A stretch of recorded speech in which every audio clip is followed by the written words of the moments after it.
Hello everyone. Welcome back to my YouTube channel.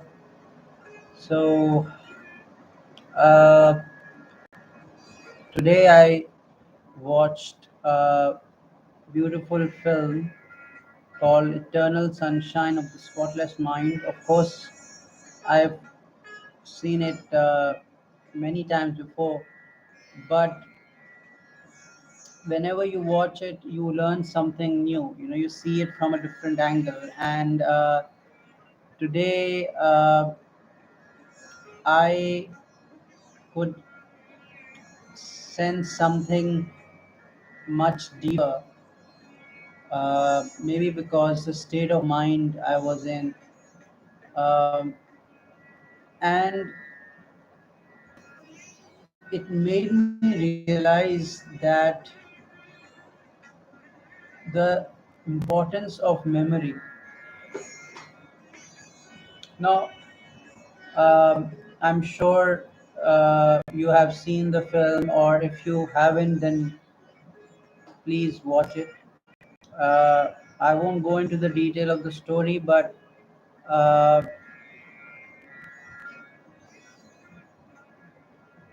it shows how every little aspect of our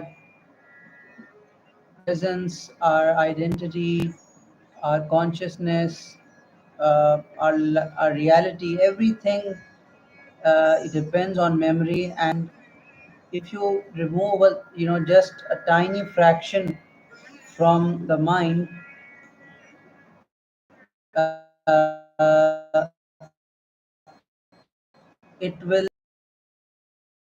just like if you remove an atom from the universe will not remain the same. It will create some form of ripple effect, and uh, eventually it might create chaos. So, uh, the entire consciousness as a whole, the universe is functioning on memory, which is I am. And the same goes for an individual. Conception, when we are in the womb, and when we take, you know, uh, when we are born, and we are constantly absorbing, we don't even realize or remember so many things. We even block certain memories, we shut ourselves, and even then, all those memories are shaping us, and they are creating a huge role and impact on on how we are going to make certain decisions in our life. And based on those decisions and experiences, you know things uh, unfold, and later on, the memories from our past, they influence us so deeply. So think about it. I mean, the main idea of this film is that there are two lovers who had an intense relationship. They were married, but they suddenly, one of them decided to just the other person's memory. Found out, he was devastated, and he wanted to do not uh, live with that person's memory. It's just like if you have lost somebody, you try to forget them, because grieving is so painful.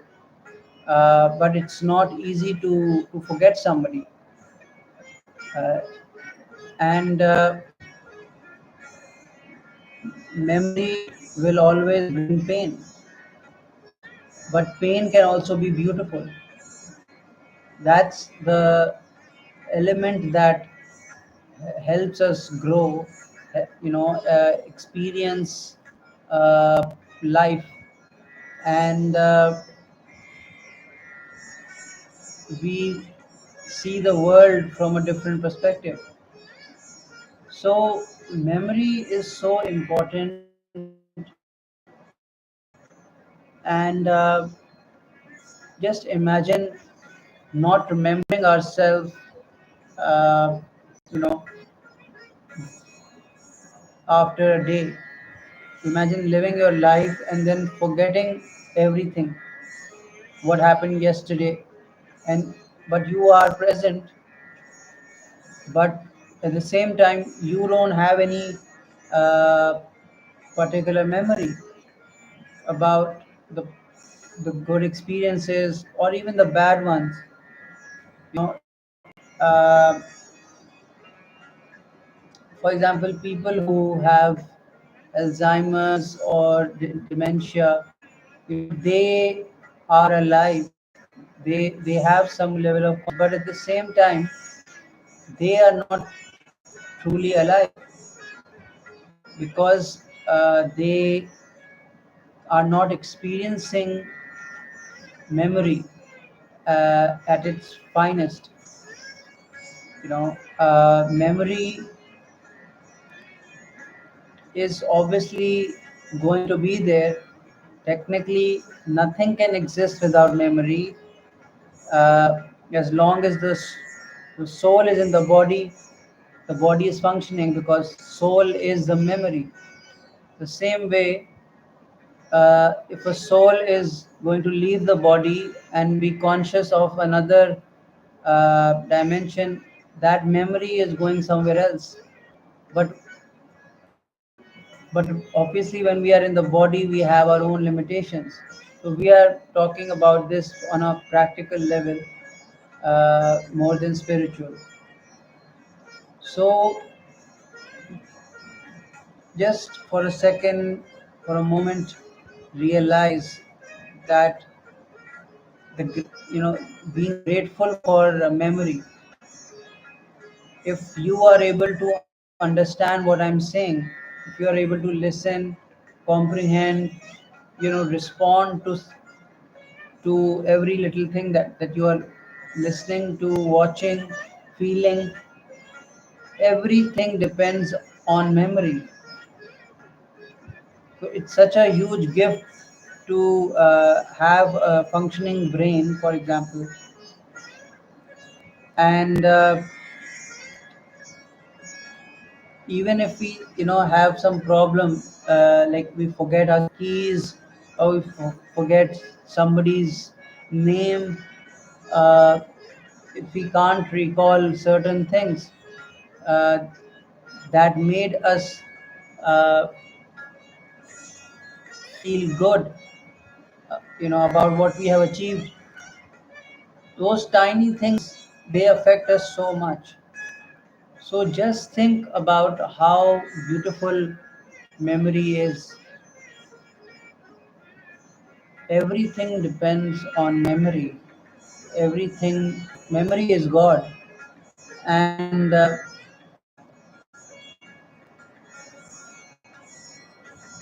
and we are being shaped by by memory. Our memory responds to the thought or stimulus, anything external, and we are constantly shifting and changing.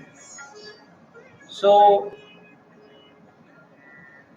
our our lives are filled with all kinds of emotions, and when a person is depressed or miserable, you know uh, they are unable to feel, uh, or sorry, they can't carry that burden anymore. They wish to be annihilated.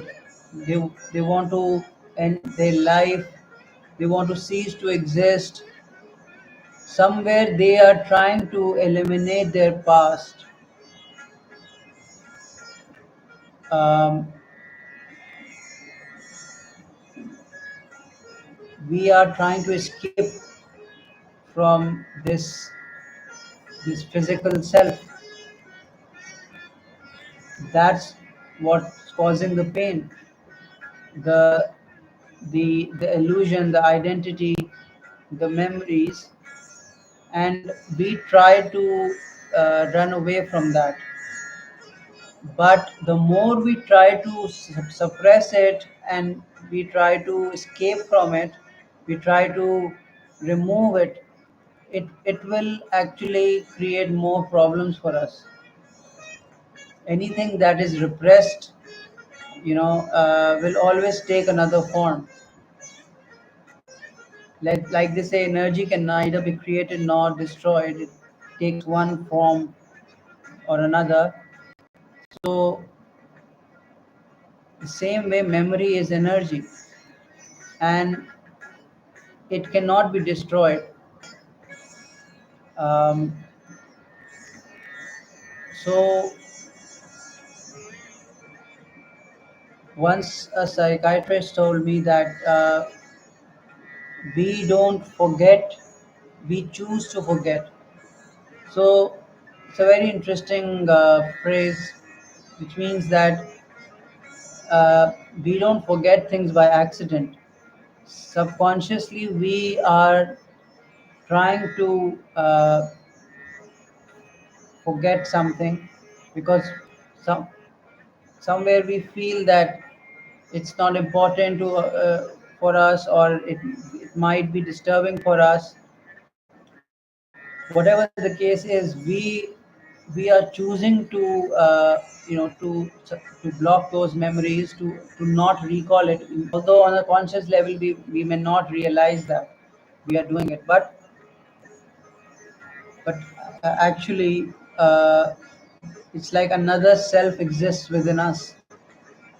We are just seeing like 1%, and 99% is so much going on within us. The deeper we go in this ocean, you know the more we will discover about our being. And there there is no end, in a sense that the ocean is so deep, this ocean of self, that you can uh, keep swimming and discovering yourself. And that's why it's so important to be self-aware, to reflect, to introspect, to contemplate, to meditate, so that we learn about ourselves. It's not necessary that you are going to be successful in life. That is obviously a part of life, but that is not a prerequisite. You know, if you are uh, self-aware, if you are reflecting on your true self and the nature of reality, that also is a form of success. Because you know very few people in the world actually think deeply, and most most of them obviously prefer to entertain themselves with it. uh, it's okay to think, uh, as long as it's not taking your entire time or energy. But again, one learns something from it, even though it may not be apparent. So the real success obviously is if a person is applying that, uh, whatever he's learning about himself, he's practicing that, uh, and that is rare. I am a I'm a thinker, a free thinker, a deep thinker, a seeker, but I haven't been able to, I feel, successfully practice what I'm discovering about myself. But I know that what matters is that I keep walking the path.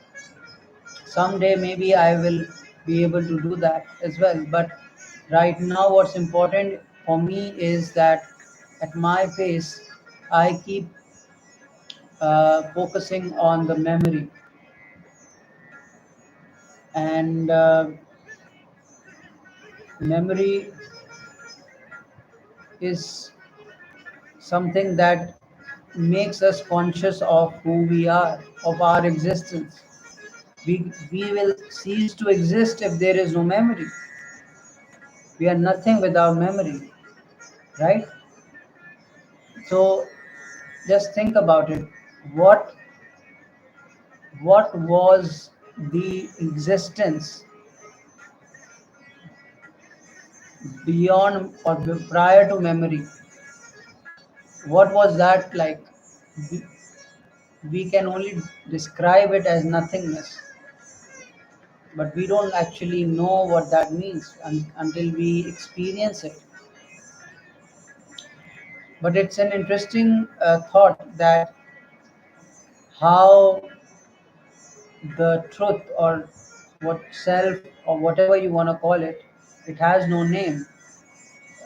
It is,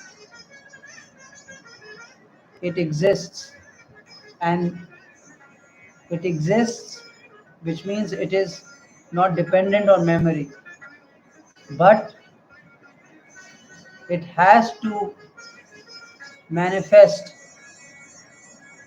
and become conscious of itself at the same time to sustain its embodiment or uh, the universe it is carrying, and doing its service, the work. So you can say that they both simultaneously exist with nothingness and everything. And it's like a person is in coma, you know,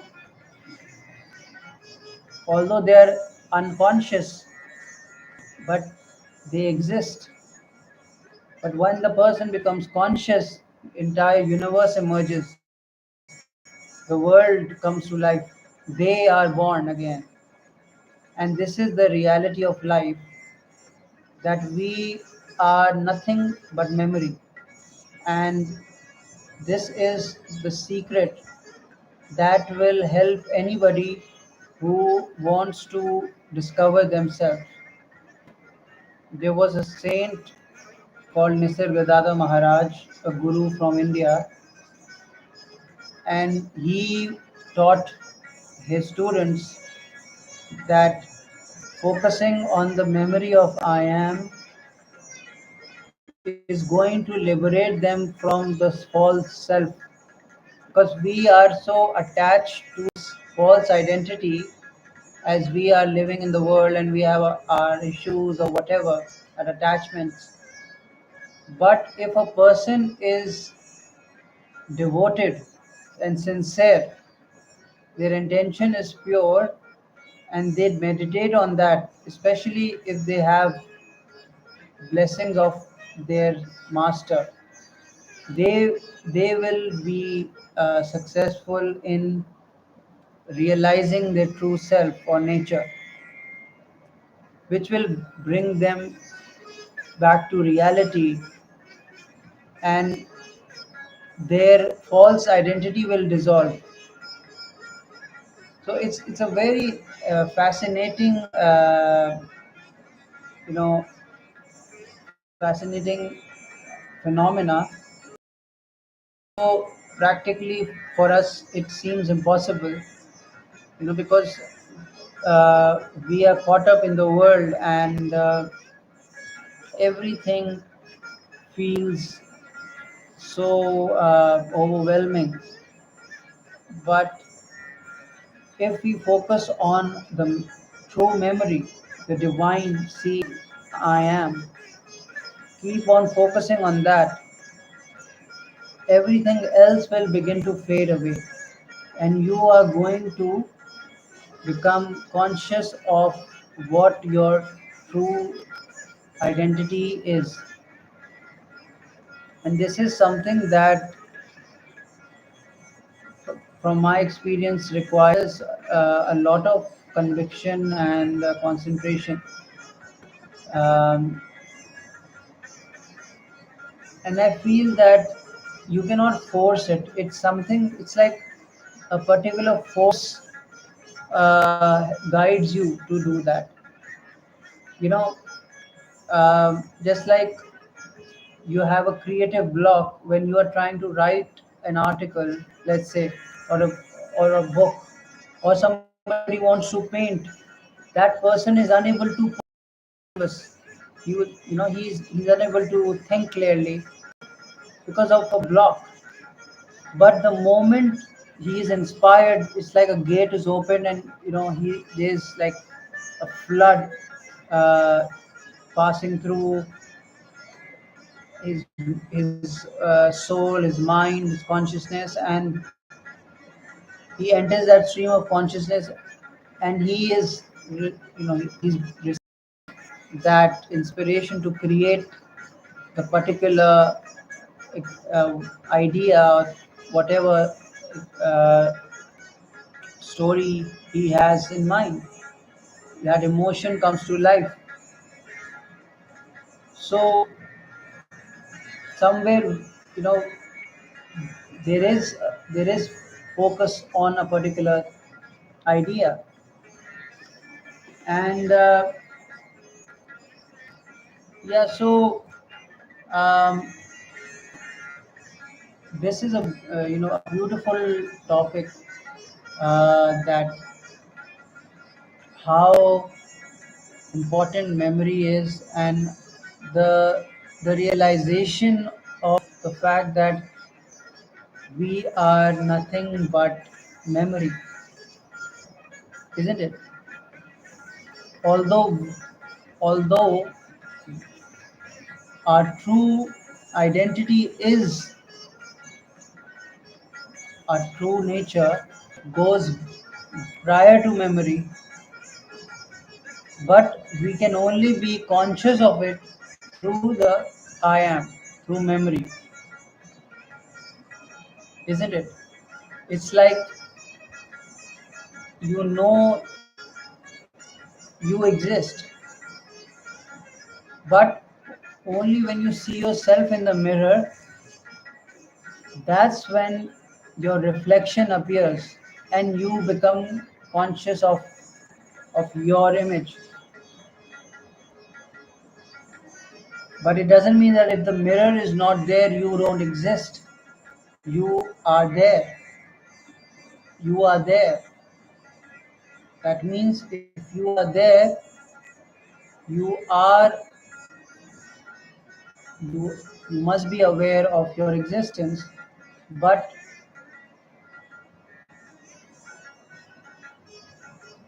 becoming fully conscious of your being is a different uh, scenario, isn't it? It's quite a mystery how this entire universe came into being. I mean, we can only see it, like imagine it from a poetic or religious perspective, but we don't. I mean, actually, we cannot perceive that. Maybe we can have an experience of that, if somebody is meditating, or somebody may even have divine knowledge, but to actually be in the now, where everything is there but not there. That's the amazing thing, that this moment exists yet it doesn't. You are here and now, everything is one, Your mind is creating an illusion of separation. So you are here in this moment, everything is manifesting out of nothingness and going back to that nothingness. You know, it's like a fountain where everything just emerges out of nothing and then goes back into that. So it's like a wormhole, where everything is uh, existing like a hologram, and because we are so involved in it, we don't realize that it's all happening uh, on the screen of consciousness. It's being projected. So this, for example, video you are watching right now is being streamed live you're watching it on your screen. The same way, this is a memory that already exists. So the film is being the entire film, including this particular pixel of this video, is nothing. I mean, all everything is being played on the mind of the creator or the self, and we are experiencing ourselves. You see, the entire being, the creator is experiencing itself in a human form, but there is a duality, and that creates this illusion of separation. It's like it's all happening simultaneously, and when we don't focus on that, we suddenly forget. It's like two versions of you are existing. This is not something that we can understand through logic or emotion. We have to go beyond that. That's why it's important to have this area, the third eye, opened, because we cannot understand uh, how uh, everything exists, but a part of us knows that there is something much deeper. And when your mind is in the more it's in flow, and you are open, you can see the truth. You are going to experience that all the time, the more you are concentrated on that memory. So this is the fascinating thing, and I feel that every seeker uh, must experience that. It's sort of like, if you are a space enthusiast, you know uh, you want to uh, see see the space. So you go somewhere where there is a huge telescope that allows you to see the stars, the planets, the cosmos, right? You you you would want to go to that particular place, or you, or maybe in the future, if somebody can travel in space, that that person who is an explorer would love to go to the moon, or anywhere. The same way, a truth seeker needs to travel within. You can travel the world and go to ashrams and masjids and all sorts of holy places, to the mountains and islands secluded in the desert and caves, but you eventually find yourself inside of you. And that external traveling is a part of that journey. You cannot help yourself, you know. Uh, and through that, from the outside, we enter the inner self, the inner cosmos, the inner world, the reality, whatever. Technically, nothing is there outside, it's just an illusion that this is the outside and this is in this, the sense of direction and everything. It's all a part, it's all a creation of the mind, which is for our own benefit. So one has to forget or unlearn certain things when they are trying to know themselves. And every philosopher who has come on this planet, they have always encouraged people, especially thinkers, to know themselves. I think, therefore I am. I think, therefore I am. I think, therefore I am. I am. So imagine this I am is this moment, the reality, this moment where you are flowing endlessly. This is who you are. This is your true nature, yourself, the abundance, the peace, the love, the spirit,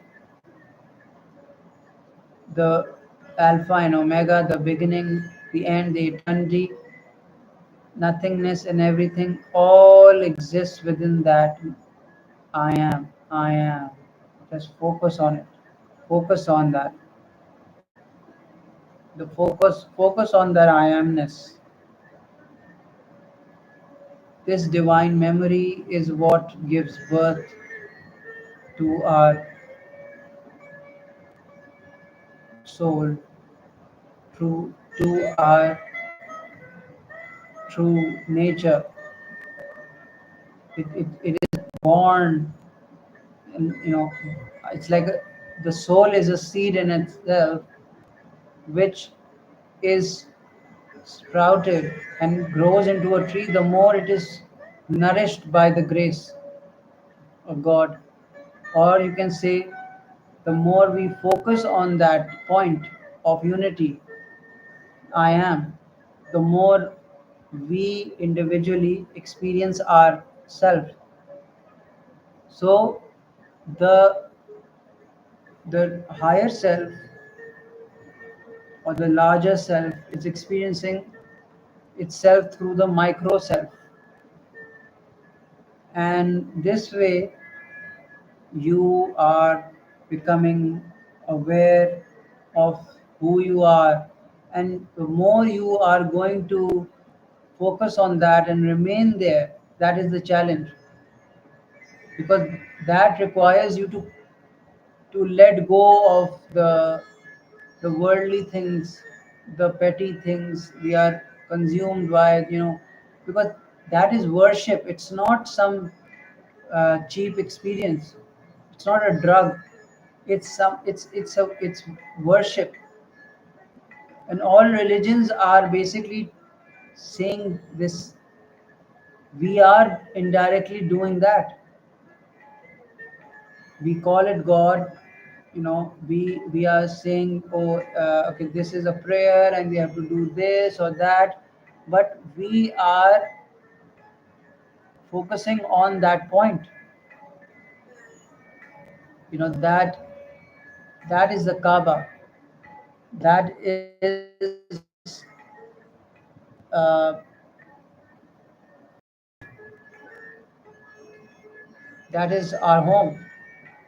Come from. That is where we shall return. That is where we are. That is who we are. That is the seed in or the drop in which the entire ocean resides. So just imagine how beautiful life can be if we learn to at least just learn. If we can practically, it seems impossible because we obviously have to do other things. But every now and then, whenever we get time, just like we take a break to have a lunch, dinner, or breakfast, we go to the bathroom, we can always take out some time to close our eyes and go within and focus on that I am, a moment, you know, and that will help us realize what is actually the truth.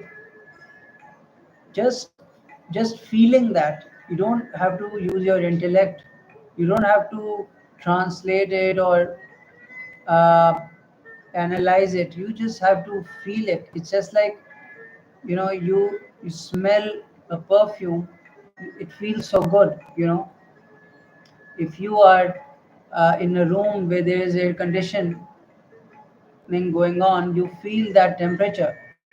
You go to the sea and you experience the atmosphere. You don't need to describe it. You just feel it, and you enjoy that moment, that peace. So that sensation is what makes us whole. That is what we need. That already exists. We just have to come back to it.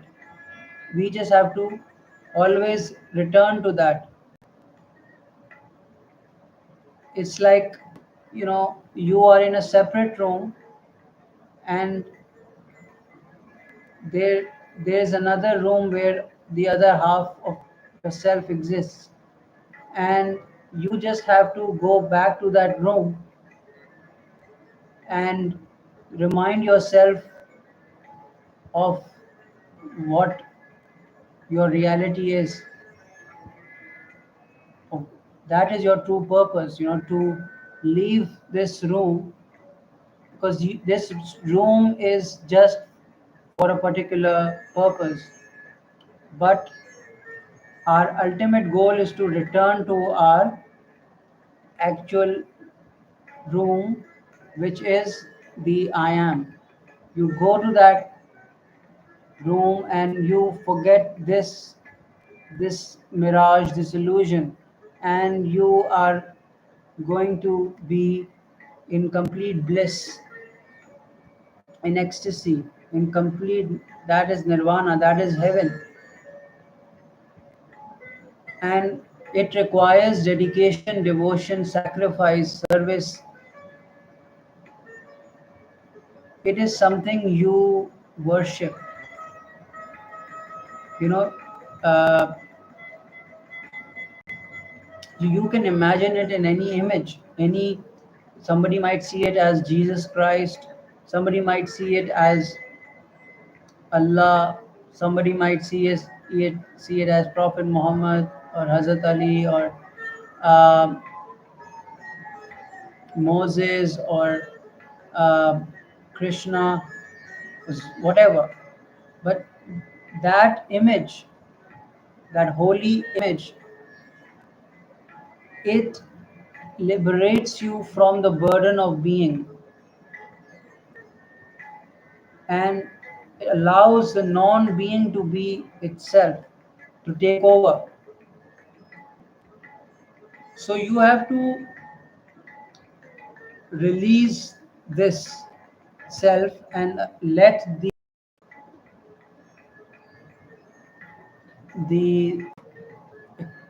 outer, you can say, the actual self, the, the spirit, the the pure self, to actually uh, take over. It's like you are diving in a pool, you know and you allow yourself to be submerged in the water, and the water is now taking over, and you are, it's like you are just disappearing. And that water, the water that consumes you is who you are. So you will no longer be afraid of drowning, because you know that you are not separate from the ocean. You are a drop. This is just a drop in that entire ocean that exists.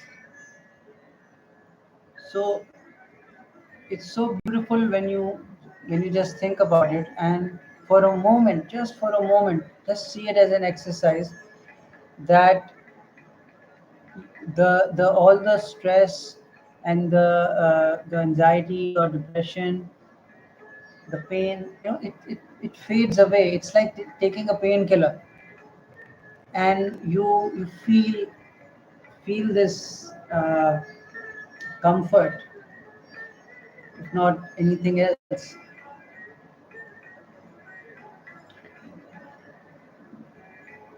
the, that's the fascinating thing about memory. When you're having a headache and you are, distracted, suddenly you forget about the headache and you don't feel the pain. But the moment your attention comes back to yourself, you start feeling that pain again. So when a patient is lying down, on the table, or the chair in a hospital, and he he's being examined, and he's in pain. What the doctors do is, or they used to do, is they would hypnotize the patient. What is hypnosis? Hypnosis means sleep. So they would bring them into a state of sleep, and that sleep, which is unconscious, with, or anesthesia, what that is doing is taking you away from time and space, the self, and your pain is not going to be there, because pain only exists when you are there. When you are not there or conscious, the pain doesn't exist. It's a thought, it's an impulse, it's a signal. So in reality, there is no pain.